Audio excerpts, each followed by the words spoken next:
The following is a production of DallasCowboys.com and the Dallas Cowboys Football Club. How about them Cowboys? This is Media Mash, A roundtable of Cowboys insiders dropping wisdom and offering sizzling takes on the current state of your Dallas Cowboys. Now, your host, Steve Dennis. Welcome, one and all, to Media Mash on this Wednesday. Man, it just feels so Christmassy. It just does. Jory, do you feel Christmassy?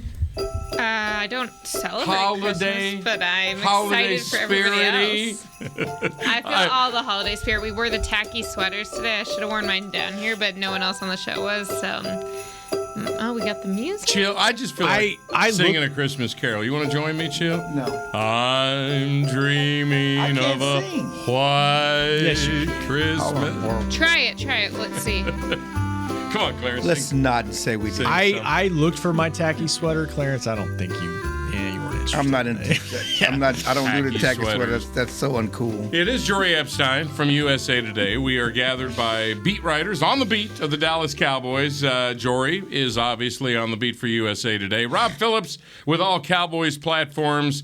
You can hear him on Talking Cowboys. Yeah, you're Talking Cowboys. Of which you are an alum.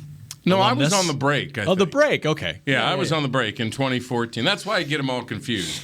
My bad. There's a lot of them. You've been on Talking Cowboys for quite a while. Yes. And Nick Eatman's been on the break for, listen to Rookie. Yeah, there's a lot of them all day. And this is Clarence E. Hill Jr. from the Fort Worth Star-Telegram.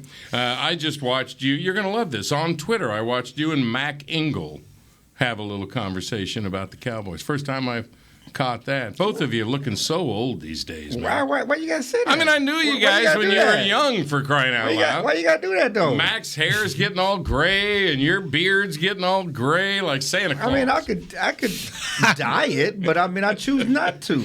I could do the Michael Irvin and dye it.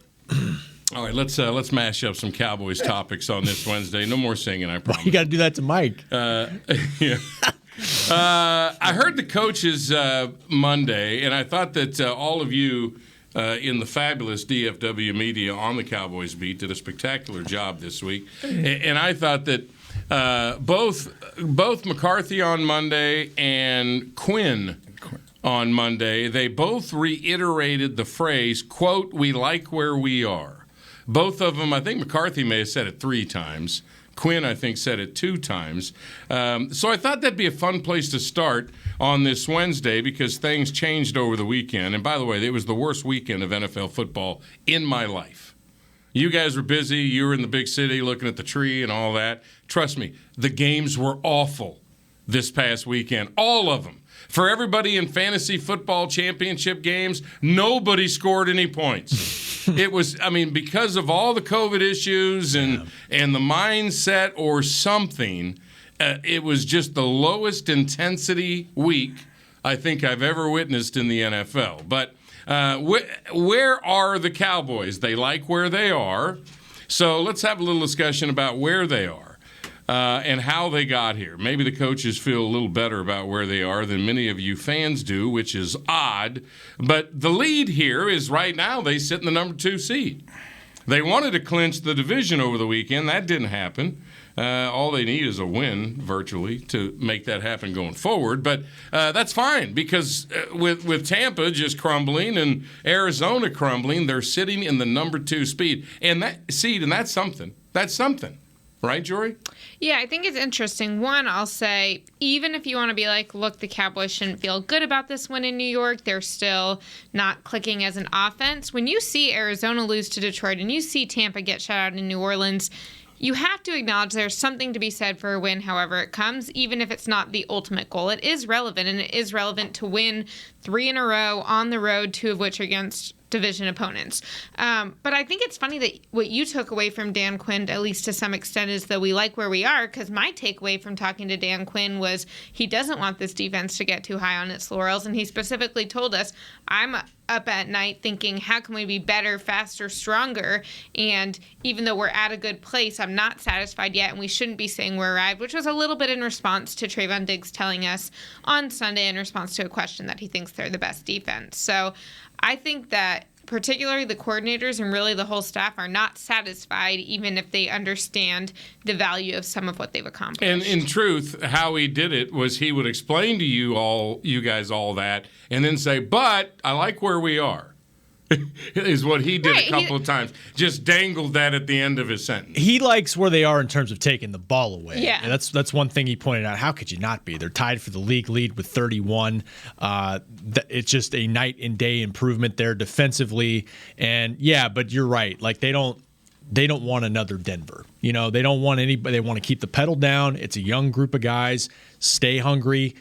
So that's the message. But McCarthy's right. They have reason to like where they are. If they just keep winning, look, it starts with the division. They might have the division sewn up before they kick off on Sunday if they get help from one or two teams before kickoff.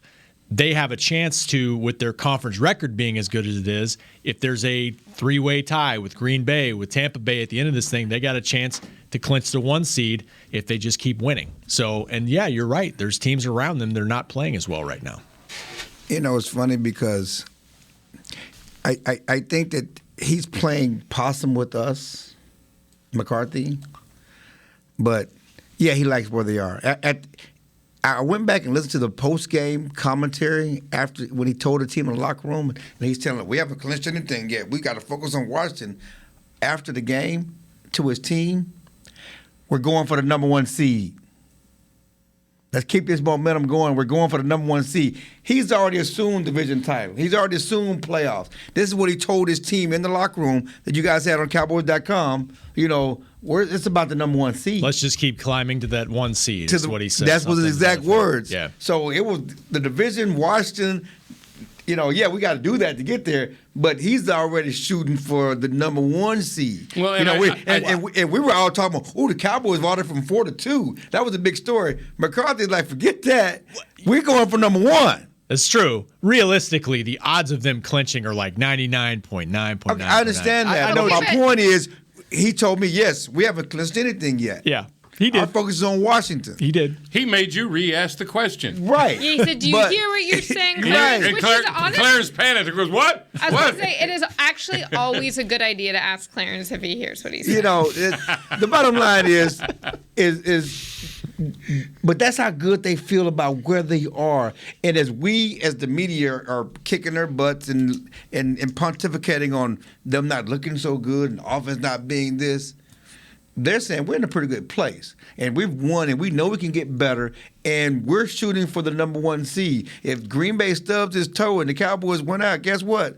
They're the number 1 seed. Yeah, and we'll get more into kind of where they are in each of our minds.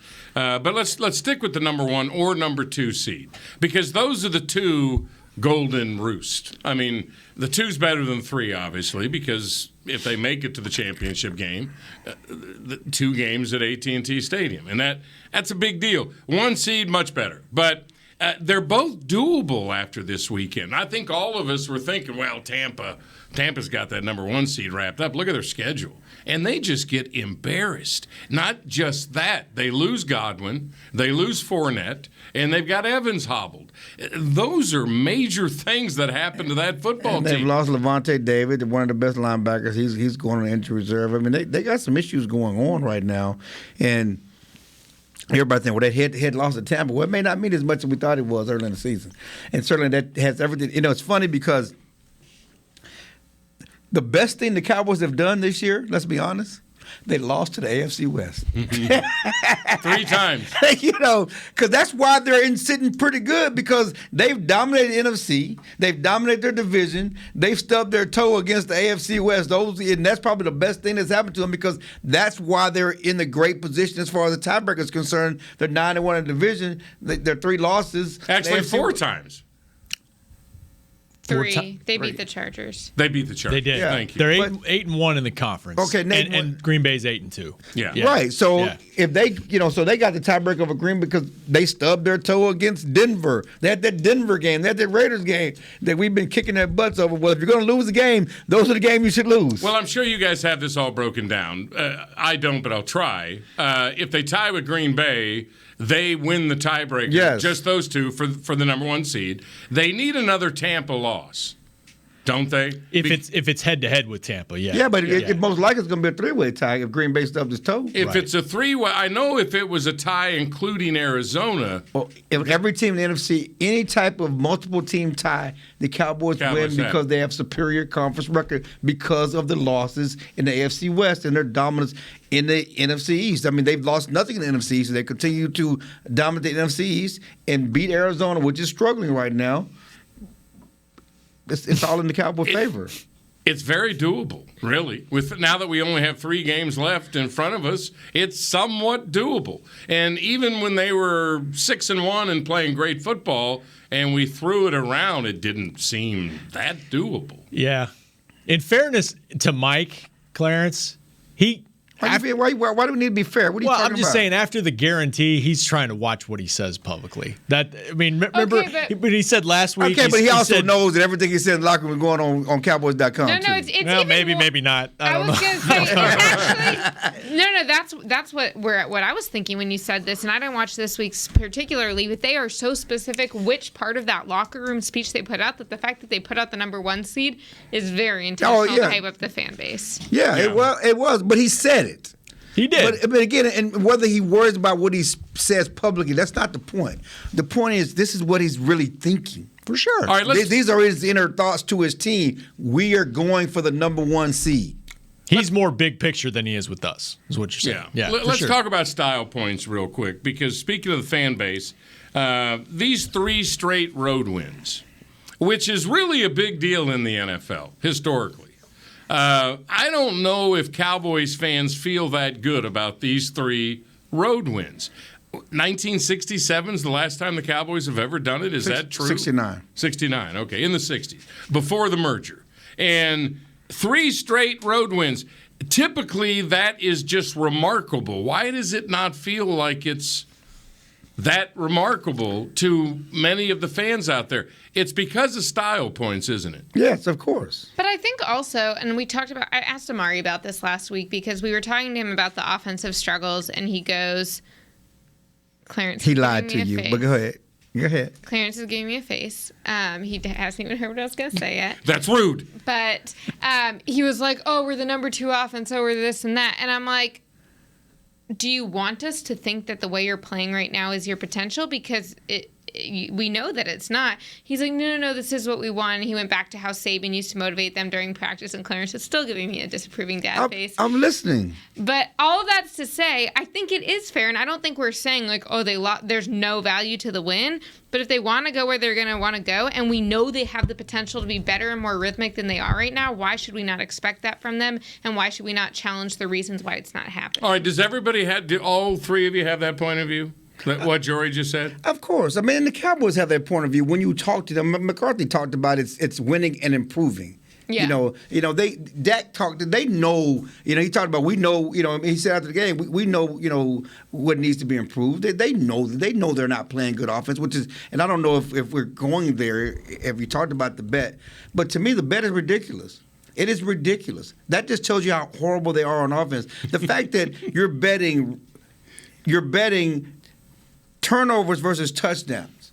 Okay, the fact that it's a legitimate bet is the fact it tells you how bad you are on offense. You know how hard it is to get turnovers every week. They've had 4 in 3 straight games. It's hard to get 4 a game.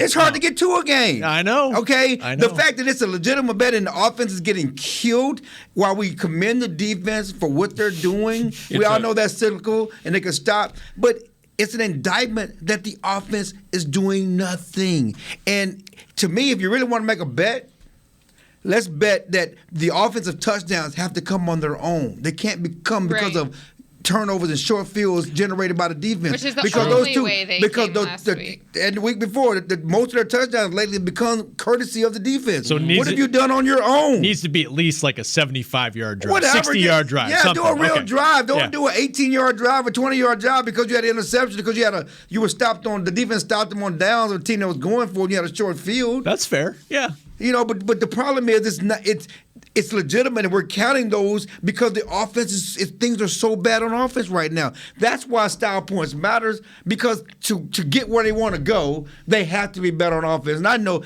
and listen, as well as you think this defense is playing and how good, we're the best defense in the league or whatever else. They're not the 85 Bears. They're not stoning people.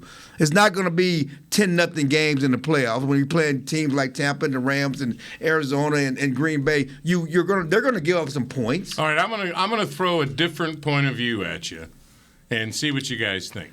The one thing I know is that style points don't matter in the postseason. Throw them out the window. They do not matter. All you want to do is win and move on. Nobody's going to complain about what the offense is doing, the defense, the punter in the playoffs. Style points are out the window. I would make this argument on what we're witnessing right now. You've got a football team, and I'm listening to both coordinators, and I think that both of these coordinators have this. I think they've got it handled. And this is just my point of view now after listening to them. The coordinators have it handled? They've got it. And then let me explain why. Yeah, explain to us why Kellen hasn't. Well, I love what he said when he was, I think it was Hellman that was going after him about the offense struggling. And they've got the shell over the top and 7 back, and aren't they still supposed to beat that? And Kellen Moore's quote was, the defenses are testing our patience. Right. They're testing our patience. Dak's patience. And I got to think about that. And then, let me go to Quinn real quick to put them together.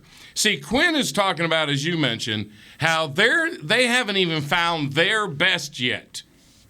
So let's not compare them to what you just did, the 85 Bears, or in his case, the Legion of Boom, Doom, whichever. Boom. I always called it Doom, and I was always wrong. It was the Boom. But anyway. Thinking 90s wrestling instead. His defense, he goes, no. We haven't even found our best yet. So what you have here, and I'll try to do this quick. What I think we have here is a defense that is got all of its best pieces just starting to play together, and who knows how good they're going to be. And they haven't even found their best yet, which is huge. That is a great plus for this team. Now, offensively, they're having their patience tested by these defenses these teams are throwing at them.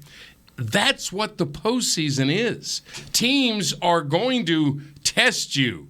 They're getting a great little warm-up here. We know what their offense can do if somebody wants to play man against it. We've seen it.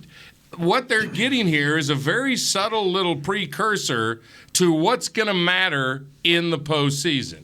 And I think it's healthy for them. Even though they know they're not at their best, they're struggling, they're bad in the red zone, they were having trouble on third down conversions, but they're winning as they're slugging through this, and I think it'll benefit them. It's healthy as long as they get it fixed. And offensively. Defensively, it's a great sign because you got to be able to win those grind-out games in the playoffs. Points come at a premium, all that stuff. But you mentioned earlier about why maybe fans are a little apprehensive. It's because the opponents they've played recently, they won 3 straight road games. The Giants have been terrible this year. Washington has struggled off and on, terrible, a lot of injuries. And then, New Orleans is challenged offensively. So you get in the playoffs, the other teams we mentioned in the playoff picture, you're going to run into an Aaron Rodgers, a Tom Brady, a Matt Stafford, Kyler Murray. Like, that's going to challenge. You've got to be able to score more points. I think it comes down to they've got to get this fixed because the quality opponent is going to go way Never up. pegged you to be a sunshine pumper, Steve. Well, pumping sunshine. There's something interesting happening with this team to me. Yes, no, they're learning how to win complimentary style. What Mike wants. If they were blowing people out right now, and their offense was clicking, and they're going the 3 1,000-yard wide receivers. What happened to that? Which we'll get to in the next segment. What happened to that? If all that was happening, that, in my opinion, would do them less good. No. In the postseason, if it was just rolling, than what they're doing right now. So I agree that they need to have some adversity right now, and you don't want to get too high, which they admit that they did before the Denver game. And I was still a little surprised, and we had this conversation in here when Dak was like, I think we did kind of go on thinking we were going to win. That said, you don't want to peak too early, but if you peak too late, you're out. Like, you're home. That doesn't matter. So if you can't get your offense going, it's unlikely that you're going to make such a leap, in my opinion. But are they winning?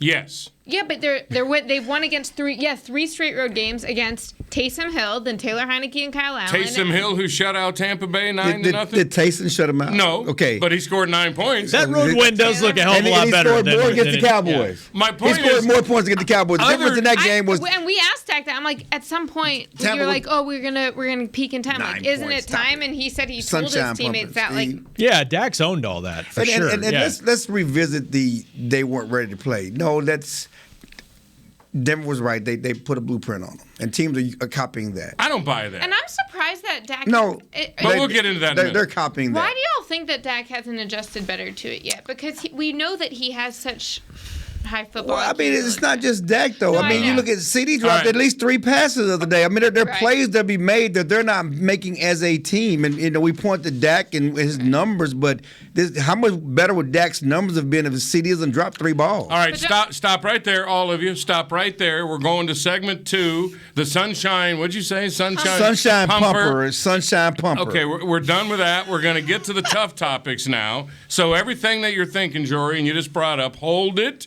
because we're getting to all of that negativity next on Media Mash. Honey, big news. Gary, are you okay? Oh, I'm not Gary anymore. I'm Jackie Flash. What? See, I want the latest smartphone, but the best deals are only for new customers. So, to get a new customer deal, I changed my name to Jackie Flash. Okay, but the best smartphone deals at AT&T are for everyone, new and existing customers. That's huge. Then guess who's getting a deal? Is it Jackie Flash? Jackie Flash.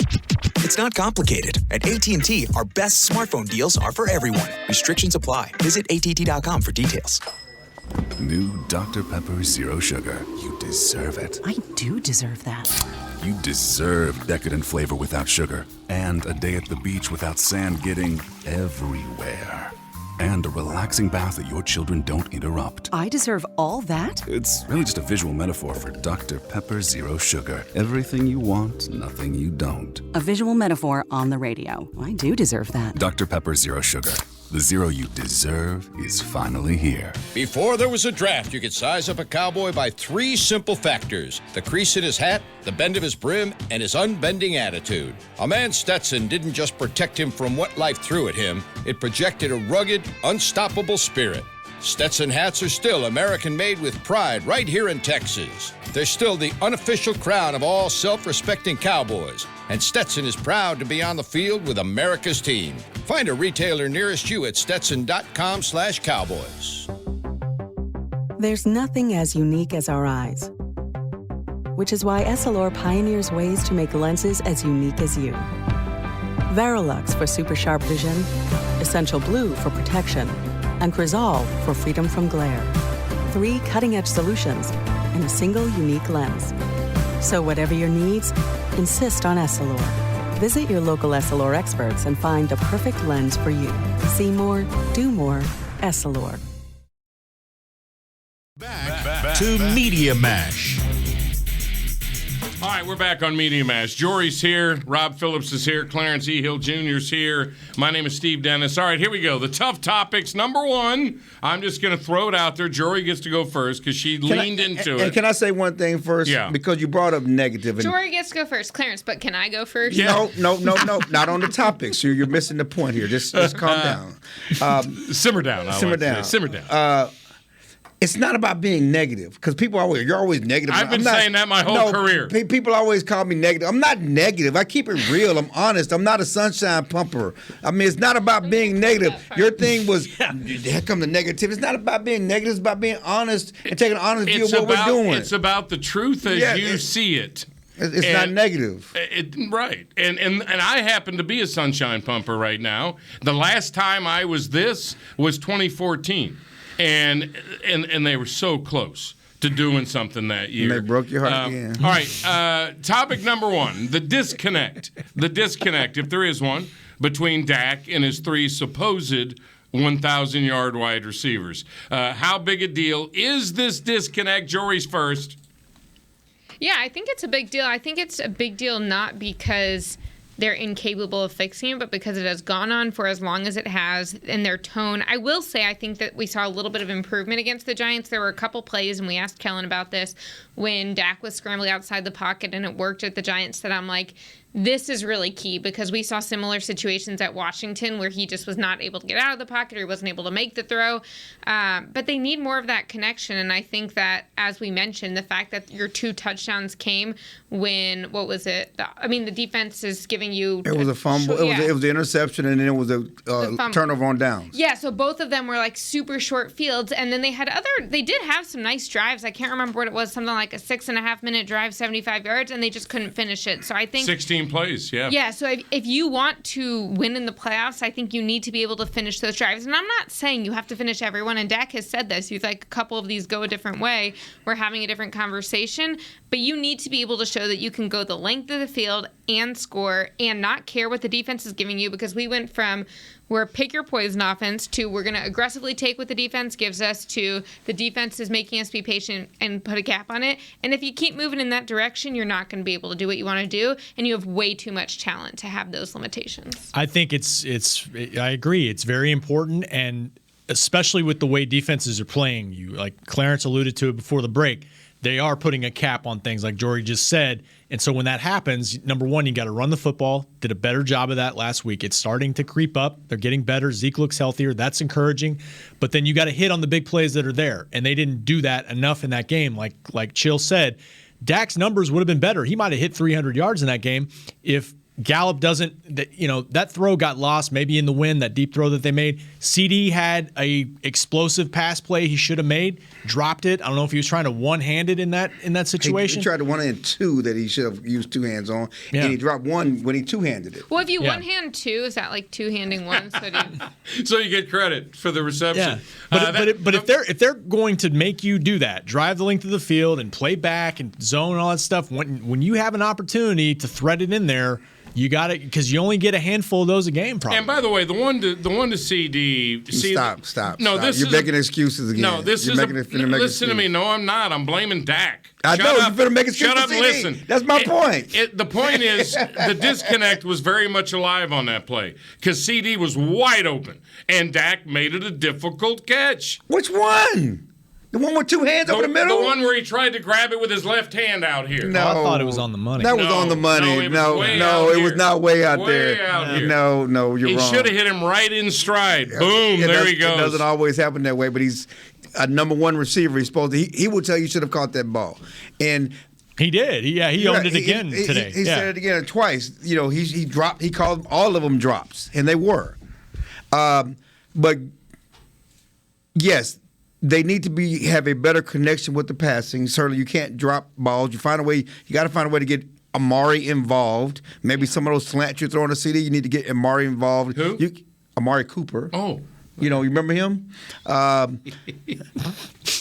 the way they're playing, they ran the ball better, but they didn't still haven't run it well enough. No, it hadn't been as good as early in the year. When they're playing shells and back and preventing the big play, there are plays to be made in the running game that you should be able to eat on, and they're not doing that. I will say that the reinsertion of Connor Williams at left guard seems like a really good Texas situation. Is back. I also think that Connor McGovern and his fullback, every little bit of everything role is good. And the fact that they were like, Connor McGovern was covered in the end zone, so we threw it to Dalton. Like, if you can get the defense to put all of that attention on Connor McGovern, great. How about that? I want to stick on the wide receivers just for a minute here, and this is what we call a tough topic. The last 5 games, Amari Cooper has had 2 catches. 5 catches, 2 catches, 4 catches, 2 catches. He's only had more than 5 catches twice all season. CeeDee Lamb has had 8 games of more than 5 catches. And that ain't good enough. I don't want to, speaking of excuses, I don't want to hear any. Now, I think Amari Cooper is a fine, elite wide receiver, and I think at some point down the road, because I'm Mr. Sunshine Pumper right now, he will answer this and make plays that matter. But I don't know what's going on with him. What's going on with him is he's getting doubled. He hasn't beat a double team before. Okay, but my point, listen, it's not about that. It is about that. Okay, can I finish? Thank you. He's getting bracketed. He's getting double. So Dak, listen to me, poor baby. because Dak is going to the other guy.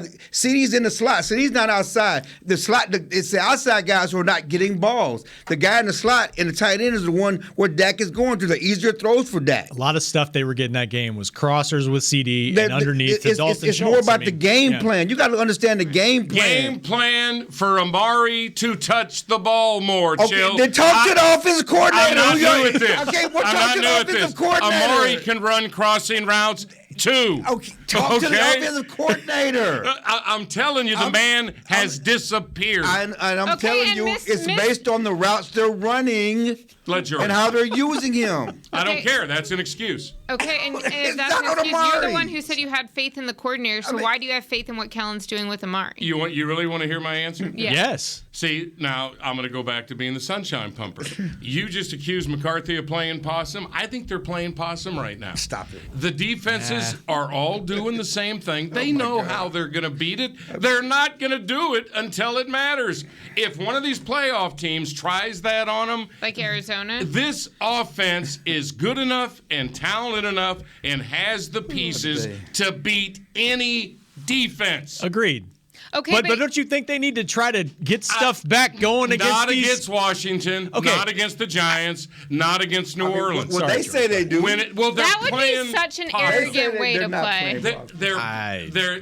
They're being patient. You're wrong. They're being. Amari Cooper is a good enough receiver to beat a double team. He has not shown us It's consistently not that in his about career. beating He the can double team. It's always about be where relied Dak is on. going with the ball because he sees the double team. He's not throwing it over there. Well, if they play like this in a playoff game They're and not- Amari Cooper has 2 catches, then they should lose. I don't think Kellen is ripping up pages out of the playbook and hiding it in a drawer right that's now. ridiculous. But I do think there are certain situations like Oh, my God. when they run the ball on third down in the red zone and go ahead and kick a field goal. I think they played a little safe when they feel like their opponent these last 3 games Can't score? Seriously. I think The Cowboys let's are not trying not to score. No, I know, but I'm saying play it a little more conservative because your defense is playing so well. That was toward the end of the half. It's whatever. You're not going to take a chance. But how many drives did they drive down the field in the red zone? They couldn't. They had to kick field goals. Those were not situations where they were playing conservative. No, I'm saying there's just a difference in being situationally conservative and just not trying to push it down the field. Your thoughts on the disappearing Amari Cooper? Yeah, I think it's strange, and I think, again, like, you need to know you can depend on him. I could see him having a big day this weekend because he has traditionally played very well against the NFC East in his time with the Cowboys and very well at home. But you want to know that if you go to Green Bay, you can rely on him. And I know that Dak says he's got the confidence in all of them, and I'm not doubting that, but he should continue. Like, this is a what have you done for me lately league, and you should continue to show your quarterback why he should have confidence in you. I also think, as it relates to their game planning, I do agree that if they're up by 2 or 3 scores, they're not going to be pulling out their best play right now because you want to save that for the playoffs, even though Kellen kind of denied that when we asked him that this week. But I do think there's something to be said of, like, if you get too arrogant with that and you lose, like, this team will be better off if it can get 2 or 3 home games in the postseason than just 1.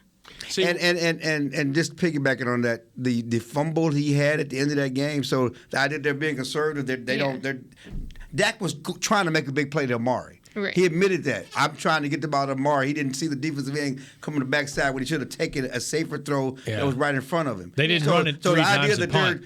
they're playing possum and not trying to. They're trying to get big. They understand. They're frustrated themselves with this offense and not getting the ball. I don't think so. Okay, whatever. And why is he chancing putting the Giants back in the game and fumbling the ball in the fourth quarter? If that's not the case. Because they can't score. Wait, I have a question when we're done with this topic. Okay, real quick. Something else Kellen said was that they're interested in distributing the ball. We had 8 guys touch the ball. That's good. When the playoffs start, he will not have that mentality. I guarantee you. They will pick on whatever they need to pick on. Amari may get 7 catches in a row if that's working. So that's nonsense. He doesn't care about distribution to 8 guys. Otherwise, he'd wonder why Dalton's disappeared for most of the season. And now all of a sudden, well, let's just go ahead and take advantage of this against the Giants. I guarantee you Amari cares about his numbers. When we talked before the season, he wants to be known as a guy that has double-digit touchdowns, leads the league in catches. He knows. He talked last week about, I've been talking to Dak about getting me the ball. He cares about his numbers. Okay? He knows he only had 2 catches. He cares about his production. And he's got, what's he got? How many touchdowns does he have? 6. 6. They both have 6. Yeah, he's 683 yards and 6 touchdowns. Yeah. And to your comment, and I heard you and Mac going on it, so much for the 3,000-yard wide receivers. And Amari's the problem because Gallup and Wilson you got to add together, don't you? No. I mean, that's not 3.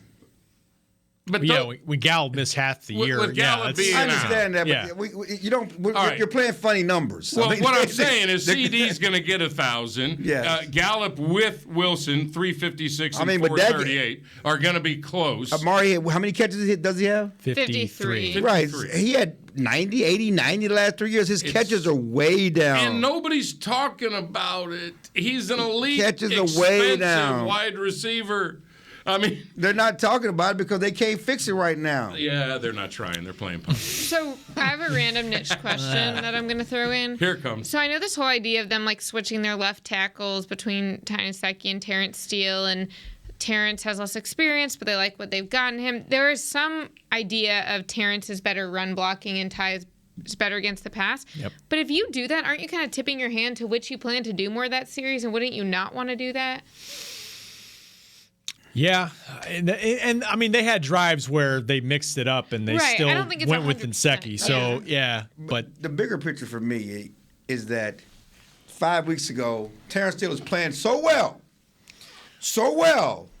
that La'el Collins can't get his job back. Now Terrence Steele is not pass blocking well enough that we got to alternate it with Ty Nsekhe. Something's wrong here. Yeah, but that was right tackle, not left. No, that's true. There's a difference. I mean, but you hear what I'm saying. Yeah, they've been very confused. You kept La'el Collins, who is a better right tackle now. He got the job, okay? And Connor Williams wasn't worth a nickel, and now he's a superstar again. He was playing so well that we're not going to give La'el Collins his job back. No, you were punishing La'el. Let's be honest about this. Terrence Steele was never better than La'el Collins at right tackle. No, but that's right tackle. Okay, but my point is this. You should have put La'el Collins back in there from the beginning. Even after that, you restarted Terrence Steele again 2 weeks later after the Kansas City game, remember? Yeah. At right tackle. Why are we doing this? No, I don't disagree with you. Why are we playing musical chairs when you don't have to? You're putting yourself in this. You talk about this ain't fantasy football. You talk about continuity, but you purposely put yourself in this situation. Then you held Connor Williams out longer than you should have at left guard. And now we're going to the point where you're alternating Terrence Steele and Ty Nsekhe at left tackle. None of this makes sense. It's way different than last year when Mike was saying we don't do that. We don't rotate. We don't change a bunch of positions. But he did say if the performance isn't there, we're going to switch it around. And they have not found the right mix that they want yet. Maybe they have now, but Tyron's not in the lineup right even now. if it's left tackle, we've seen Ty Nsekhe play before this year. And the idea that Terrence is still better than him, that's still worrisome here. And that was tough topic number 3, by the way, the confusion at the offensive line position. Now let's go to topic 2 and backtrack. Head coach decision-making. Who's worried about it at this point in the season? I'm not. I give McCarthy credit for managing this team because he's not the reason why the offense is struggling. Okay, and he's doing the right thing. He's coaching this team to win. You talk about wins, all the day it matters. 3 straight road wins. Haven't done this since '69. We talked about this. We talked about Arizona actually going and losing at Detroit. So at the end of the day, Mike's primary focus is to win the game. I agree. He's done that. And so I give him credit for his... winning these games and making the main thing while they're trying to fix things. I'll say 3 things. 1, you can't argue with his December record in Green Bay, and even last year and this year here, despite the fact that last year was a tough year. 2, I think the fact that they won at New Orleans when he had COVID and was out actually says more about the value he does have to the team than the fact that he's just replaceable, because I think it's a reflection of the way that he allowed everybody else to do their job, still staying involved virtually throughout the week. And 3, I think as it relates to that timeout just before halftime, he explained to us some of the numbers with the threshold. He said, sometimes we're going to want to play aggressive, sometimes conservative. You don't want to give the guys the ball back. It's not like they were scoring a lot of touchdowns that day, especially not ones where they had made it there themselves. So I don't think it's that crazy a decision. I think that's one of the reasons why, though I understand coaches don't want to say everything on the record, explaining those things, it's like, okay, maybe there was some logic to it. I mean, give him credit. I mean, we can nitpick every coach's decision making in every game. Bill Belichick last week when he settled for the field goal. Even the great Bill Belichick. We're gonna nitpick decision making, whether field goal, touchdown, which you go for.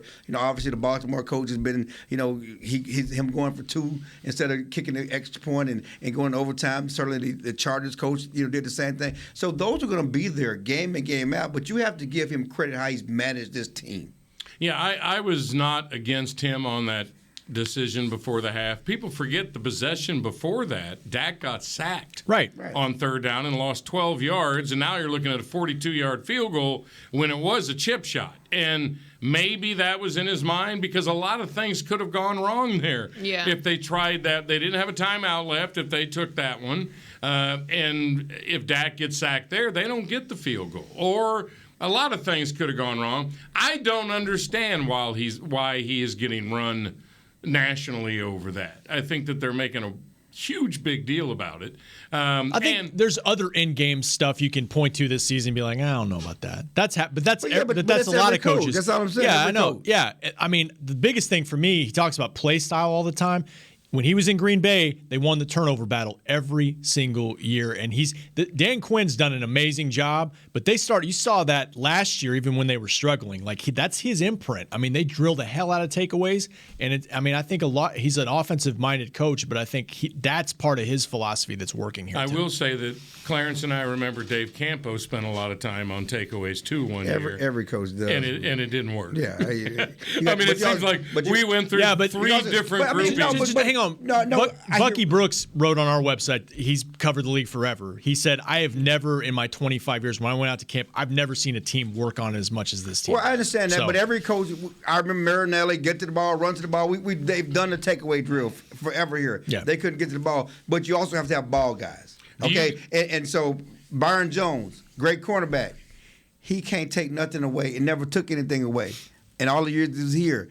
And Diggs may not have as great of a cornerback coverage grade as Byron Jones. He takes the ball away. It's part of his DNA. Brandon Carr couldn't do that either. I think that's part of it too. Part of it too, but they also done a better job protecting it too. And I know in Green Bay, Aaron Rodgers is an all-time great and everything, but the bottom line is they're doing a better job in that. Brandon Carr and Byron Jones were here, they wouldn't have 10 interceptions. No matter how much they drilled it. But they were getting it last year. They were getting it last year too, even when they didn't have Trayvon. Had 3 picks last year? Well, when it wasn't Quinn. That was a time when that was career highs around here. That's Jeff Heath led the team a couple of years. All right, real quick. Goat. Yeah, the GOAT. Couple of minutes on this. How comfortable are all three of you? If you're getting more comfortable or not, tell me. The old Warrior and the young explosive back, the running back duo, is it shaping into any kind of form for you? I think they're definitely getting their health back. I think we're talking about Zeke and Tony Pollard, right? You got so a little bit. He's the old Warrior to me. Yes. Zeke. Yes. Yeah, I would say so that they're getting their health back. I think that Zeke has really found something good in the knee brace he's been wearing to give him stability with his knee, because that's the thing. It's not about healing 100% in December in football. That's not realistic, unfortunately. It's about managing it and trying to understand what you can do and how best to do it. He's figured that out. Tony's got the explosive. We saw some great plays from him last week. And I think the coaching staff is right to manage it a little bit, because, yes, that 58-yard touchdown at New Orleans was beautiful. He also tore his plantar fascia on it. So I think you kind of have to balance it. But what we saw with some of the plays where they were pushing the pile and it was something like a 3rd and 1 and Zeke got 10 yards when everyone was behind him, I think that they're scheming it better in terms of the way the blocking is working, and I think that we saw both of those guys had some success. I will say, though, the fact that they got nothing going in the second half, and then when I asked Kellen about it, he was like, yeah, they were kind of crashing the ends more. Again, who cares? That's fine if that wrecks some of your plays. Why is it wrecking all of your plays? Because I believe they had 101 rushing yards in the first half and 24 in the second. Yeah. So you need to be able to sustain a little bit longer so you don't lose games. The rest of you? Any comment on the duo developing or not? I don't know if Tony's numbers or his touches are up from last year or previously in his career, but I think they recognize that they need his dynamic ability in space on the edges, and I think especially when they're not clicking in the passing game, I think they recognize they need more of him. He needs to be more involved, and you're seeing it when he's been healthy. You're seeing more of him, and I think that's important. I mean, again, Zeke has been better the last couple of weeks. He's still not the Zeke that we saw early in the season, but I like to do it at the beginning. I had no problem with how they were sharing carries and splitting the load at the beginning, and I think that it was something they were looking for the long haul, and I think they're going to continue to do that now. And maybe you may see Tony get some more carries, more touches, certainly in the passing game, because he is healthier and more explosive for the team. But you need Zeke, his ability to pass block, certainly his strength and power on short yardage situations. So they are a running duo. That's how it should be. That's how it's been all season, and that's going to serve them best going forward into the playoffs. All right, we've got the Pro Bowl vote coming up tonight. I may try to make a case for Zeke. Next on Media Mash. Oh, my God. Want to use what the pros use? How about the official men's skincare brand of the Dallas Cowboys, Jack Black? Right now, you can get the Jack Black Starter, a curated collection of Cowboys locker room favorites for just $10 with free shipping. The starter includes 4 Jack Black skincare favorites, plus a full-sized intense therapy lip balm. Go to getjackblack.com/Cowboys and use the code word TEAMJB. That's getjackblack.com/Cowboys. The Jack Black Starter, $10, free shipping. At AT&T, everyone, new and existing customers, get our best deals on every smartphone. Why? Because you deserve it. For turning your living room into your office and your gym. For teaching Grandma how to video call and teaching her again. It's the button on your left, Nana. Okay, your other left. It's not complicated. Everyone deserves something new. So AT&T is giving everyone, new and existing customers, our best deals with every unlimited plan on every smartphone, even the latest ones. AT&T may temporarily slow data speeds if the network is busy. Restrictions and exceptions may apply. Hi, I'm Clint Tillison with... And I'm Jay Novacek, and we're both with... United Ag and Turf, the official tractor provider of the Dallas Cowboys. So, if you need a tractor to bale some hay, a mower to cut some grass, or a gator to get some chores done... Get a John Deere at United Ag and Turf. And then, let's get to work. Hey, Jay, that's my line. Well, not today. Get to work with a John Deere tractor package that's just right for you and your budget. Visit UnitedAgAndTurf.com. Before there was a draft, you could size up a cowboy by 3 simple factors: the crease in his hat, the bend of his brim, and his unbending attitude. A man's Stetson didn't just protect him from what life threw at him, it projected a rugged, unstoppable spirit. Stetson hats are still American-made with pride right here in Texas. They're still the unofficial crown of all self-respecting cowboys, and Stetson is proud to be on the field with America's team. Find a retailer nearest you at stetson.com/cowboys. Back to Media Mash. Name of the show is Media Mash. We're so glad you're with us. All of you out there across Cowboys Nation, we're coming live to you from the SWBC podcast studio, run, directed by, produced by Chris Beam, rookie back on the other side of that there wall.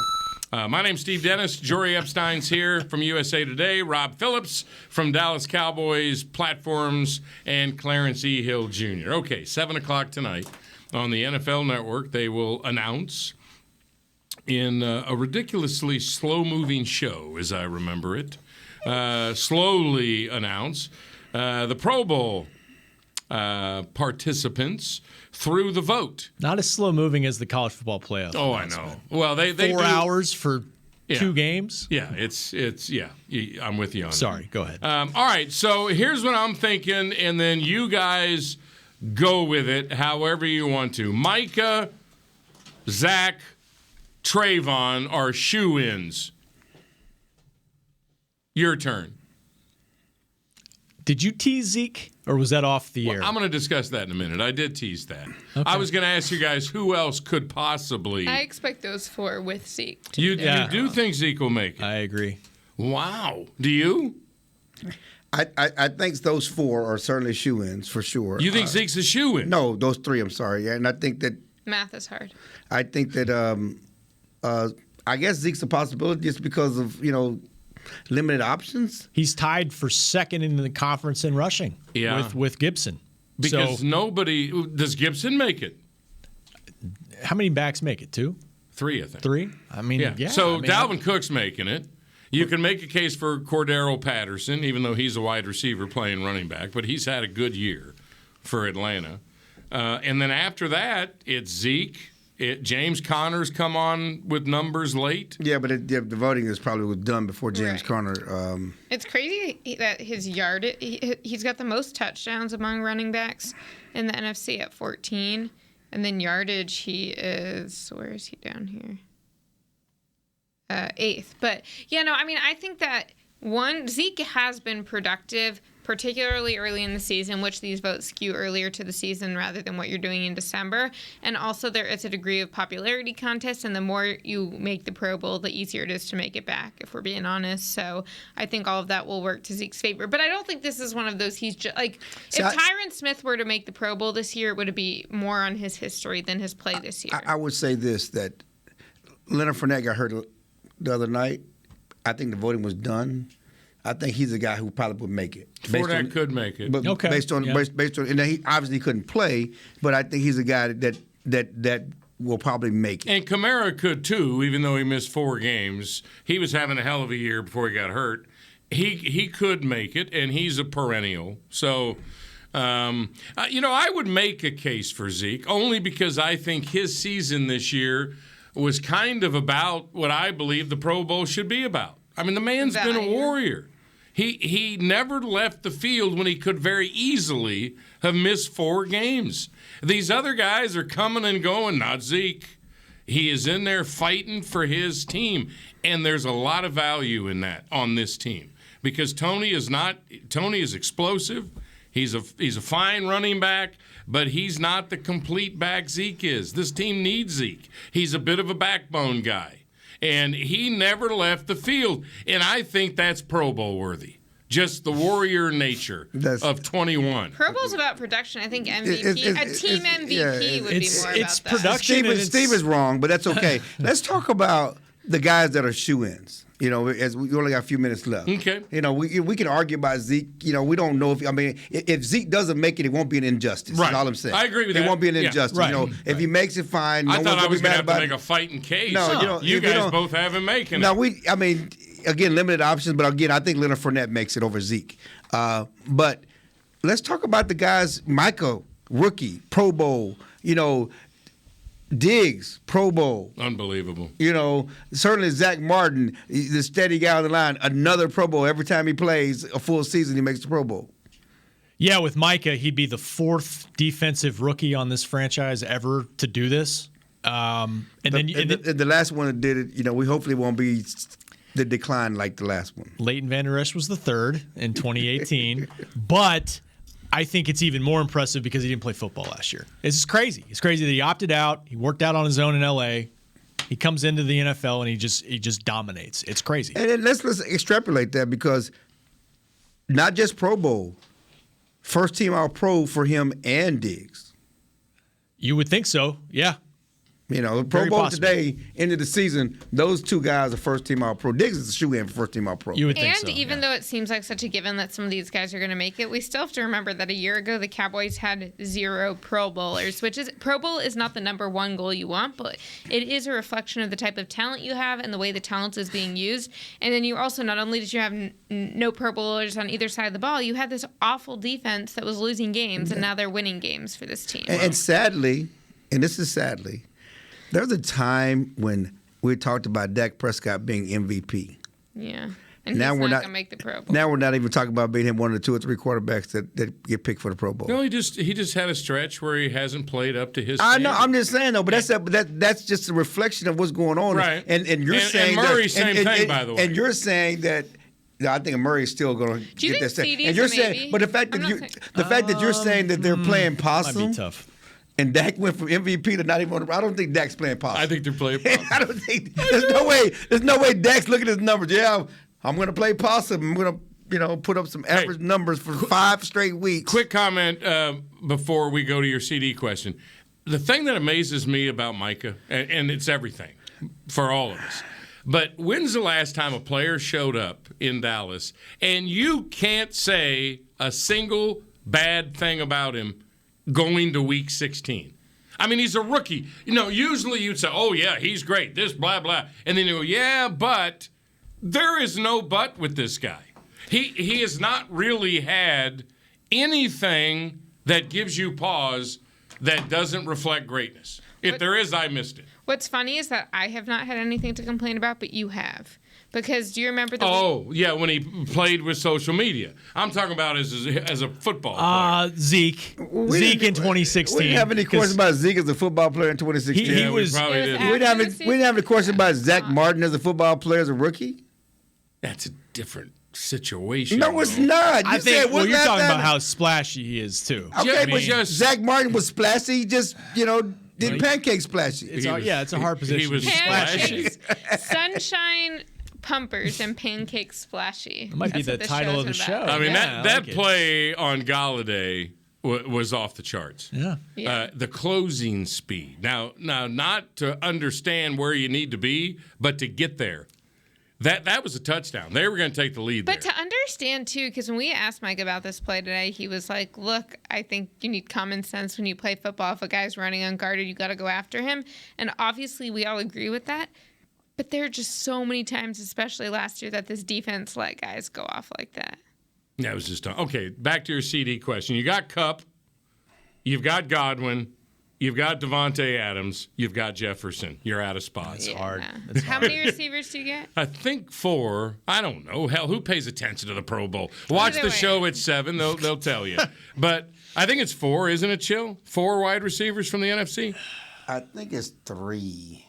But and then they add somebody or whatever. Maybe it's 4. It's I think it's first team and second team. I guess you get 4. Yeah. 2, but it's going to be 2 running backs. What about the punter? Does the punter have any chance? The punter may make it. I haven't looked at the statistically rankings. Is he first in there? He's way up there. Yeah. He's had a hell of a year. He could be a special teamer to make it. Could. What about, any other possibility? I think Curse? I think Curse should get more attention for this. But you don't think he'll make it? I think I don't know. But the fact that he never comes off the field and he has been so vital, even if the stats don't always show it, to the biggest turnaround on defense any team has had in the league. Yeah. I think the problem here is just like the problem here is that he came from nowhere, so he has no name recognition. Yeah, there's not a resume there. I get it. Yeah, and so he'll get his love next year if he continues this up, because there's no name recognition this year to get Pro Bowl. Yeah. All right, we've only got a few more minutes here. Again, I told you what I thought of this weekend watching football. It was a disaster. There's a lot of distractions, a lot of things happening across the league. I commend them for doing what they could, but I will say this. Is anybody else tired of watching Washington play football? We had to watch them last night. We had to watch them last week. Now we got to watch them again Sunday night. That team is tough to watch. We got to watch them again with maybe Garrett Gilbert. That'd be fun. At quarterback. Heineke or Allen will be back, right? You think they will? One will clear protocol. How do you think Gilbert did last night? Pretty damn good for the fact that they said on the broadcast that he was giving his baby a bath when they called and said, "Hey, get up here." Yeah. So he goes, "What? For what? What do you mean, get up here?" Just fresh off of the practice squad of New England? Yeah, I think so. Yeah. I'm happy for him. Yeah. Did you guys have relationships with him? Is he a good dude, Garrett? Not close. The problem is it was all during COVID, so we couldn't have a real couldn't have relationship. much. Barely seen him in person. I was rooting for him because of his Cowboy time here, I guess. But, man, we got to watch this team again. I'm so done with the Washington football team, and they're not going to make the playoffs now. The Eagles showed you last night that they're just a little notch better with all the injuries that Washington has struggled with. Anyway, wanted to say that. You guys get to watch them again up close on Sunday. Enjoy that. Also that it's a night game. You guys will be dozing in the second quarter. Clarence dozes. Does he snore when he dozes? Any Christmas thoughts before we say goodbye tonight? Anybody have a Christmas thought they'd like to throw out there? Anything? You want me to sing again? I will. Please do. No, I won't. Go ahead. But I could. Clarence can't sing. Any holiday thoughts, Jory? Not Christmas. A bunch of the players were asked their favorite gifts, and I want to say Who was it that said he got a bunch of remote-controlled cars and he was really excited when he got the one that you could crash and it still keeps driving? That was Amari. Amari, yeah. CD said he got a lot of Christmas gifts growing up. His favorite were the cool gray 11s, the Jordans that he got a few years ago, and then Dak gave them to him again this year. That's interesting. The more you know. What was your favorite present growing up, Chill? You know, I just want one. I don't want you to say, well, there were so many. It could have been that, or could have name one. I was into the racetracks. You know, they used to come down and play with the racetracks, and put them together and putting stickers on them and racing your cars. All the way. You built the track, the loop-de-loops, and everything else. Do we have any pictures of baby Clarence playing with the racetracks? I do not. That's a shame. Somewhere in Mama's house. Baby Clarence. That should be a sitcom. What like Baby Sheldon or whatever it's called. Rob, you favorite gift? Batman stuff, man. Oh, you're a Batman guy? Oh yeah, the Batmobile, all that Me stuff. too. Yeah, hell yeah. You know what my favorite present was? I was 11 years old and my mom got me a radio. And I earphoned every night, and that's how I became the huge music fan that I am today. I can name you the top 40 of 1971, 72, 73. I just listened to music, baby. That's my favorite present. Your favorite Hanukkah gift over the years? I don't know. That's a good question. One I remember getting, I don't know if it was birthday or Hanukkah or what, but I got this like Lisa Frank, which is a super rainbow stationery themed notebook journal situation, and like decided I was going to write a book when I was like 8, and then wrote this story. It was not very exciting, and then I had no drama, but I still have the rainbow colored pages, and there's like probably 12 words per page, but it's like an 100-page story. That's I wrote. cool. You dreamed of writing a book when you were 8, and you did it when you were like 24. Roughly. It's amazing. Not bad. I always knew Not I was going to bad be at all. I always wanted to be a big mouth on TV. I wasn't successful at it, but I did it. What about you, Clarence? Was your dream to? You know, I always say that sometimes dreams always don't end like you want them to, but they end like they should. You know, I dreamed of being Tony Dorsett. Ooh. No, you didn't have And didn't have the how's it hamstrings for going? it. It's not the point, though. My point is, though, that was my dream. I mean, I love sports, and I dreamed about being. I don't know what she said. She said, "And how did it go? How's it going?" Well, it ended up that I'm not Tony Dorsett, but I get to work at Texas Stadium writing about the Cowboys every Sunday. All right, real quick. So it didn't end up like I wanted to, but it ended up like it should have been. You be quiet for a minute for the Ask me sake about my dream. for the sake Tell of me to be you quiet. two. No, because I'm gonna tell them something. I'm gonna tell them something about your dream. You guys have to We know have a this. dream interpreter. It over was here. 1999, and we had a huge Miller Lite flag football game. The broadcasters versus the writers. I was trying to say we should do that again. Training camp. It was a big deal. I was the coach of the broadcasters. He was the coach of the writers. We held news conferences. We really made this a big That's deal. amazing. And this one kept telling us how bad he was going to torch us. He kept, for 2 weeks, we're hearing, I'm going to smoke you, guy. And we're laughing at him. And when that game started, you should have seen this guy in action. He was awesome until his hamstring went, and he went face first. But he goes 80 yards for a touchdown, untouched, with ridiculous speed. Kind of Dorsett. And we're going, oh my God! And then he got the ball again. Bam! He goes again. All of us are going, he said he would do it. And look at him.